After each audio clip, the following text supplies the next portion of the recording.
don't think that me wanting you is- Whoa! Whoa! What?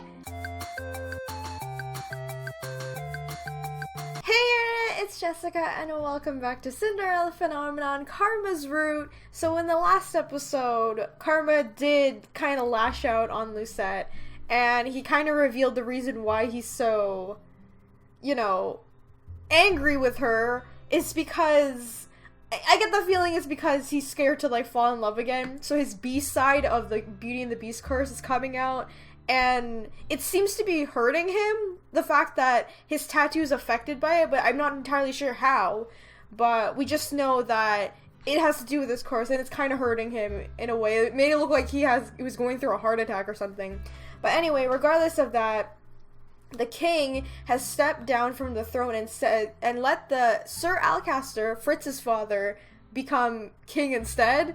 And we found out that it's because he was planning to kill the king, but instead of killing him, he decided to take hostage of this Rod and Emmeline and the wife Ophelia in order for him to take the throne. So we're gonna find out what the hell's happening. Also, in the last episode, I made one wrong mistake, and I really don't want to get Karma's ending. And I know I said, you know, I'm gonna do whatever and see what happens. I really just want to see Klaude's good ending. So I said I want you to smile in my last playthrough, but actually I'm supposed to say I want a hug. So let's see what happens when I ask for that.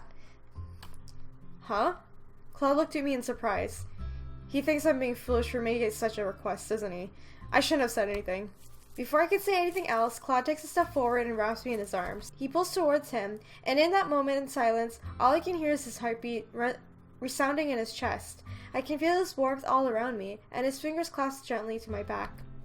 I feel so strange. My heart is racing and my knees feel weak. Oh, that's so cute! Because the last time we tried to, like, flirt with him or anything like that, he kind of, like, pushed himself away from Lucette. This is nice! Oh, I wish I picked this. Something like this? He speaks right into my ear. It's surprisingly pleasant feeling. Suddenly, Klaude makes a noise of distress and steps away from me.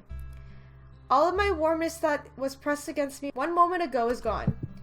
Alright, so his curse still affects it. Anyway, that's all I wanted to fix. Now we're gonna go back to the point where I left in the last episode. The hours tick by, and as the tavern is emptied for the day, Delora calls everyone together to explain what she and Parfetta pieced together about the situation. Alright everyone, we've come upon some new information.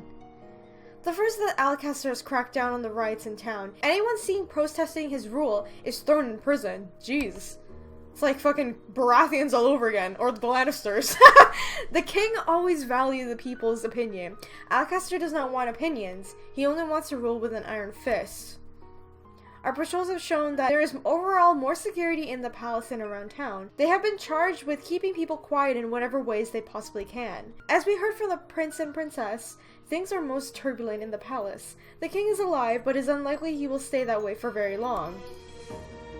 One thing is clear, given Alcaster's motives to take over the kingdom, I doubt he'll rest until the king is dead. It's true. I think this is also the reason why he made the king say, like, oh, I have an illness, so it doesn't look suspicious, you know?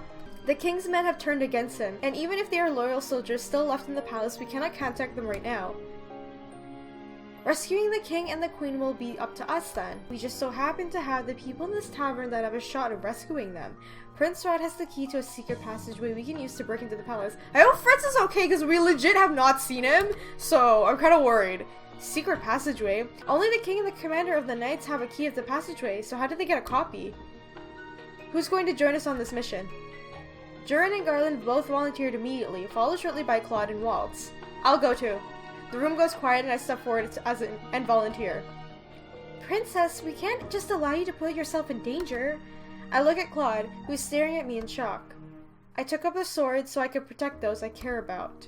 Princess, you don't have nearly enough practice. But I can help. I still have time to learn. I agree with Parfait, Princess. The palace is no place for you to try out your newfound sword skill. Then you may have well chain me up, because I refuse to stay here while all you go save the king. Princess? Well, she has been practicing with the rest of us. Don't encourage her, Durin. Well, it's not like any of us can stop her anyway. It's true, because Lucette is very hard-headed. You're right, the princess is quite stubborn. Klaude agrees with Durin, but I can tell that he does not like the idea of me going along with them. Of course not, because he doesn't want you to get hurt. If only we have the time to go get reinforcements from Karma's country.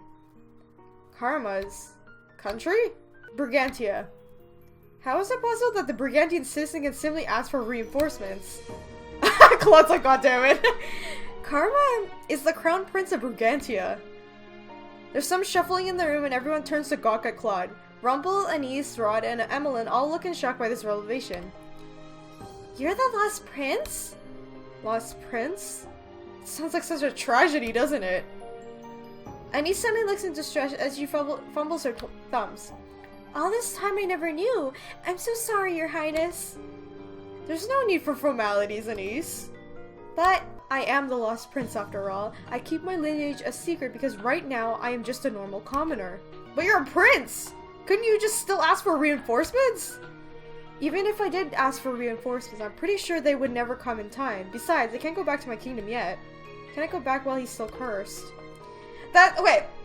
Except for the curse thing, he's probably right. I don't know how fucking far Brigantia is from, Angielle. I don't know how long that would take, but I imagine it would take a long ass time because they don't have teleporters, right? Everybody's coming on a horse, so that would take a long ass time. The conversation continues in more solemn tone. Eventually, we start speaking of our plan to enter the palace. When the details are finalized, I repeat everything myself to make certain that I know what is meant to happen. Let's lead us to the palace then, and Durin and Garden will follow right behind him, watching for the most immediate enemies. Leave it to us. We'll deal with any resistance before it touches you, Princess. And Karma will be watching from the back, along with Delora. Oh sweet, Delora's coming with us, okay. A witch and a prince for backup. Delora smiles warily. Klaude rolls his shoulders. I like to think of us more as a closing act. Though if all goes according to plan, we will have no need for either of the opening or closing acts. It is a small task force, which is better. The smaller the better. The last thing we want is to be noticed. We decide to meet up again over the course of the next week to finalize our plan and carefully survey the situation in town before parting. Klaude is taking me into training, Durin and Garland at the same time. Just the other day, he had all of us attacking him together. Even though I am nowhere near as good as training as a knight, I still managed to hit him once. Hey, that's good! I feel like things are coming to some sort of conclusion, and yet, I feel like I haven't done 3 good deeds. Today we'll finalize our plan for getting us into the palace. We have mapped out where the king and Ophelia must be in the prisons, where the guards might be positioned, and how we plan to sneak in. You know, even though she hasn't done a good deed, this is considered a good deed, right? She's saving her father and her stepmother, so that's a good deed, right? I sit down on my bed and as I'm about to lay down, I hear something. Hello, love. Jesus, Klaude. My, you're red. Were you thinking about me? I noticed that he has one hand on his chest tonight, but then he has been doing that more often lately. I noticed that during practice and sometimes when I catch his eyes. Is he sick? Darling? I shake myself at the sound of Klaude's voice. What if I was changing? You could have knocked. Well, you didn't seem to have the problem when you walked in on me changing without announcing yourself. That's different. He strolls inside and steps closer to me. He smiles at me a little mischievously. Oh, how so? Cat caught your tongue? Klaude shakes his head, his smile softening. I really don't mean to come in to disturb you. I just have something important I need to say to you. Klaude kneels in front of me and furrows his eyebrows. Whoa, what's happening? I want to insist you reconsider going to the palace with us. As Parfait and Delora have said many times, it will be dangerous. Nothing you say is going to change my mind. I want to do what I can to help everyone. Yes, and that terrifies me. Terrifies you? If your stubbornness leads to you putting your neck out there for someone, I would never forgive myself for your injuries. If you want to help, stay here, where you'll be safe. I'm not some damsel that needs to be protected. Lucette, all I want for you is to stay safe, so that when we save your father, you can face him with a smile. I won't be able to face my father unless I'm the one of those people to save him. Stubborn as always. I sigh, irritation welling up in my stomach at the look on Klaude's face. He's calling me stubborn, but he's being stubborn about this. They're both the same. That's essentially what's happening. You said I've improved with my sword fighting. Aww. You have. You've improved so much because of your resilience and drive. And because you're genuinely interested. It's because I have a good teacher. Oh, your compliment is gentle music to my ears. Your compliment means a lot to me, Lucette. eyes fixated on his soft smile and the gentle crinkle in his eyes. Our eyes lock for a few moments. I'm aware of a slight energy between us. They got kissed? Like, what's happening? I glance away hurriedly, not entirely sure of what would happen if I kept staring at him. My heart beats unsteadily in my chest. Earlier today, I confronted your sister when she started crying about the things that had happened in the palace. Emmeline, why would you comfort her? I saw her crying downstairs in the reception room earlier today, without anyone there. She's a rather sweet girl. I kept thinking of you two are completely different. You're both strong-willed and stubborn, but she wears her emotions on her sleeve, while you keep it all inside you. I'm not hiding anything, if that's what you're implying. Mother always told me crying was for weak. Klaude stands up and leans forward. Before I know it, I'm in his arms. Whoa! Lucette, I'm always here for you. Oh, that's so sweet! I feel flustered again and my mind feels foggy. I can barely comprehend what's in my mind or in my heart. Why would you say I'm sorry? What the hell? I'd say thank you. You never need to thank me, Lucette. But you've done so much for me. It's not just the sword fighting, it's your patience, your company, you're saving me when I needed help. It's not true. I'm the most selfish person in this tavern. All I ever wanted to do was things for myself. I never thought you were selfish, Klaude. He puts his hand on my cheek and looks at me solemnly. You don't think that me wanting you is— Whoa! Whoa! What? Suddenly he steps back, his hand on his chest again. He's breathing heavy. I stare at Klaude with wide eyes. Klaude, are you okay? Wait, you're not gonna comment that he just fucking said he wanted her? I'm fine. He sighs out slowly, but he sounds obviously pained. I'll go get Anise. No. I'm fine. I'm fine. I swear, it's just a spell of dizziness. But you— He manages a small, tight-lipped smile before he straightens and shakes his head. His hand is visibly shaking. I must be tired. But Klaude, don't tell anyone about this, okay? I don't want them to worry. Why is he always so stubborn? He's obviously in pain. I clench my hands into fists and frown at him. Why must you always be so secretive? You're keeping something from me, Klaude. I'm sorry, Lucette. Klaude abruptly leaves the room, leaving me with fragmented thoughts. So, the more he falls in love with her, the more hurt he gets, right?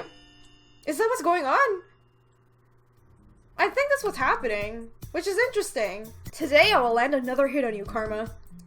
If you can, darling, I welcome the challenge. Princess, your side is open. I bring up my sword closer to my side as Garland strikes me.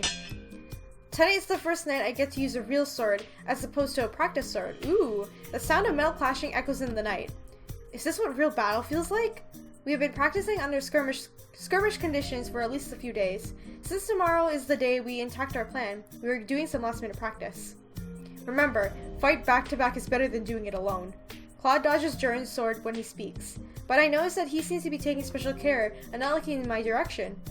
He's been fine for the last few days, but I'm not sure when his pain will return. If he would tell me what's wrong with him. When Klaude finally calls us to end practice, we're all exhausted. Good job, everyone. You'll all be fine tomorrow. Garland turns to face me, a soft expression on his face. And if it comes down to it, Jern and I will protect you. Garland looks over his shoulder at Klaude. Both of you. That's our job as knights. I'm quite capable of protecting myself, but I do appreciate the offer. It's late. We should all get some rest. The two knights excuse themselves, leaving me with Klaude. Lucette, you should go to bed. Princess? I have a feeling I won't sleep much tonight anyway. Be that as you may, you should still try. I'm about to retire for the night as well. I want to keep practicing. I want to talk with you. I want to talk with him, because I really legit want him to tell us what's going on. I'm going to save, though, because I might pick the wrong thing. Want to talk to you. About what? Klaude takes a step back and I stare at his hand, absently moves to his chest. Are you really okay, Klaude? I've been perfectly fine this past week. He's lying. He's obviously in pain. Well, obviously, look at his freaking face. Why do you have to keep your pain a secret? Why won't you talk to me? I told you before that some things are better kept a secret, Princess. Klaude sighs out, then leaned forward to set a hand on my head. Lucette, promise you'll stay behind me if we're being attacked. And if at any point it looks like we may not make it, you run fast as you can back to the Martian. But that's cowardly. Lucette, don't you remember what I said before?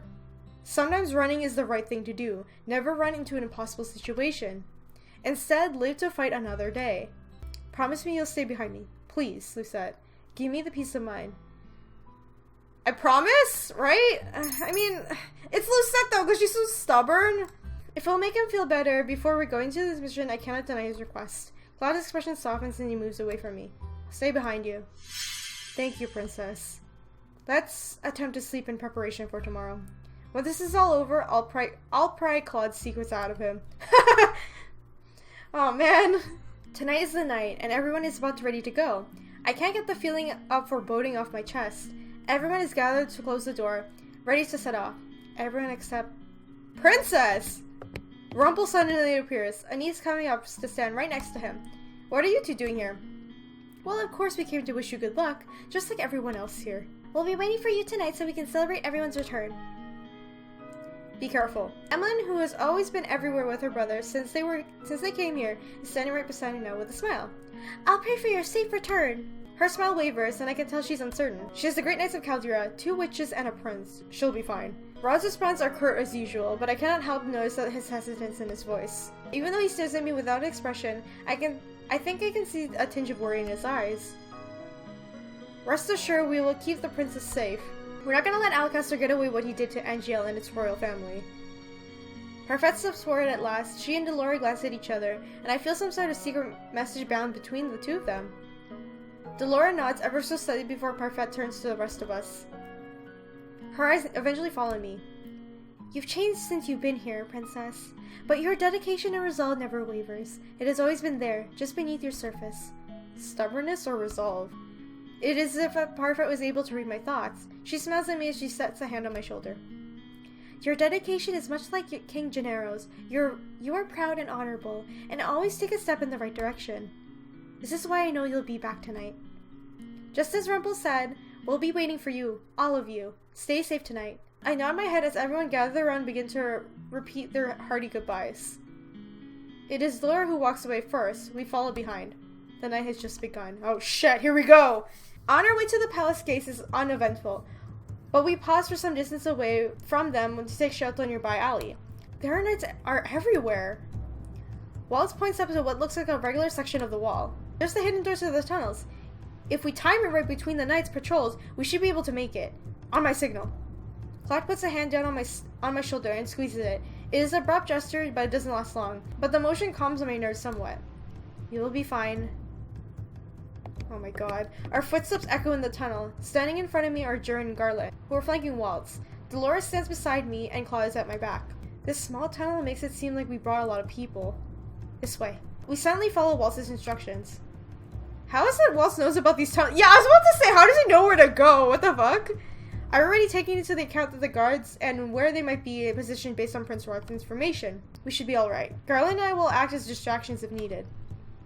Princess, leave most of the fighting to us, if there is any to be done. I know, I will only fight if I need to. If I only wasn't cursed, I would be able to fight them with my full extent.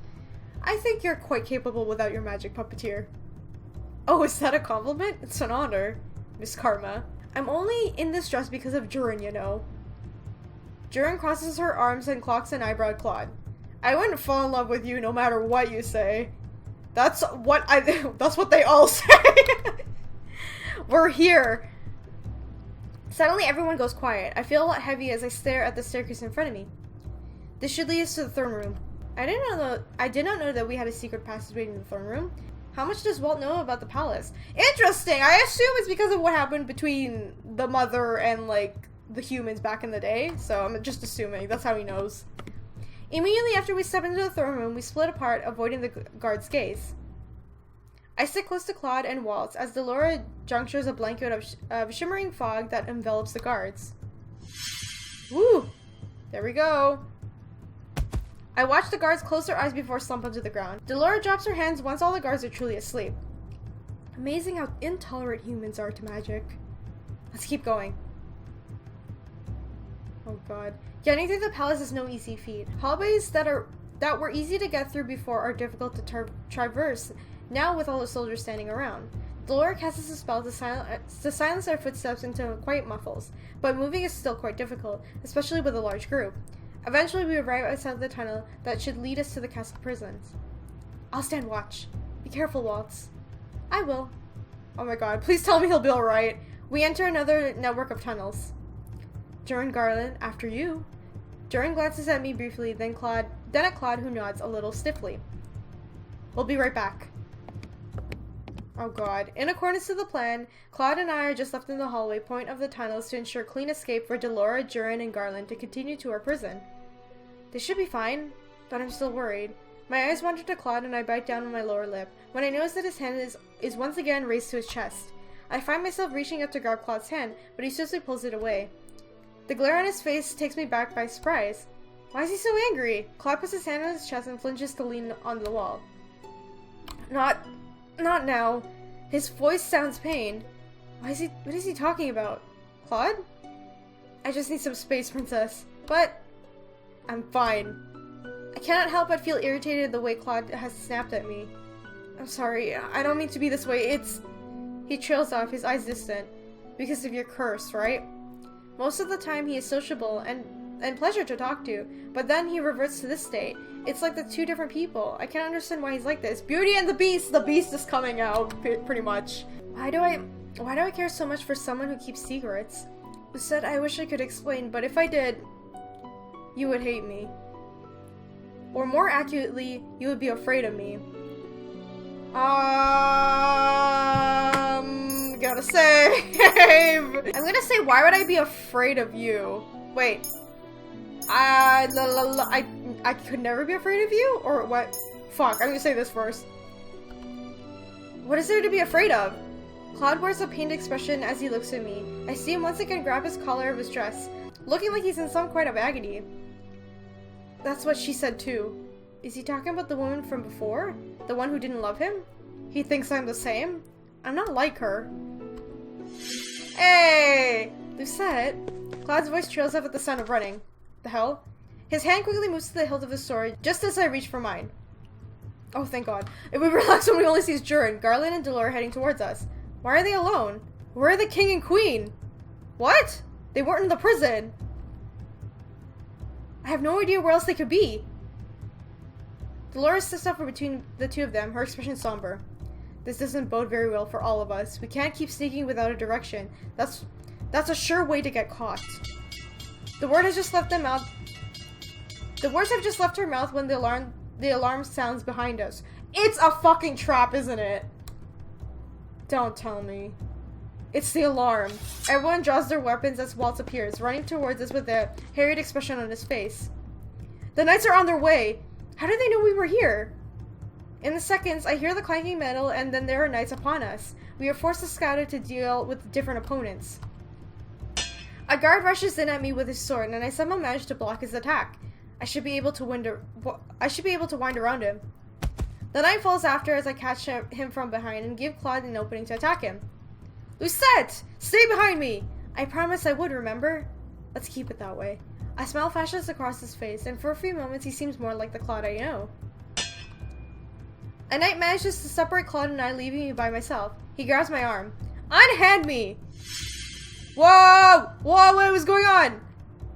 I watch in shock as a shimmer fog surrounds my attacker, his eyes closing and he slumps to the ground. He's the only first to fall. Seconds later, most of the knights are in my immediate vicinity have fallen to the ground. I can tell by the subtle rise and fall of their chest they are asleep. Is it Delora? Oh god, thank god. Sorry, I couldn't focus long enough to cast a spell earlier. Delora drops her hands and turns to address Waltz, Klaude, and I. Head towards the entrance hall. The king must be in one of the central rooms. Durin and Garland will head back to the bedchambers in the east wing to look for the queen. Splitting up is not the best plan.